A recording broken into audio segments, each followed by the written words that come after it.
Un investimento da 1.200.000 euro per rinnovare il parco mezzi dedicati all'emergenza urgenza dell'ULSS 4 Veneto Orientale, mezzi altamente tecnologici e forniti di allestimenti speciali per proteggere gli operatori dall'eventuale contagio da Covid-19.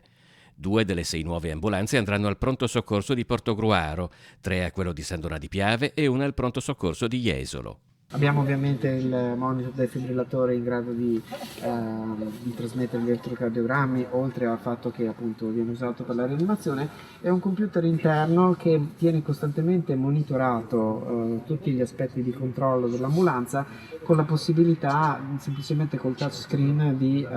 scegliere tutte le opzioni che sono in funzione. L'impianto a pressione negativa mediante il ricircolo forzato di ricambi d'aria, oltre 40 all'ora, rende totalmente indipendente dalla contaminazione la cabina di guida, isolando nel vano sanitario il paziente critico con accertata o sospetta infezione da Covid. I mezzi di soccorso sono fondamentali nell'attività di un pronto soccorso, quindi giustamente devono essere periodicamente rinnovati, adeguati anche dal punto di vista tecnologico, della sicurezza, non solo per le persone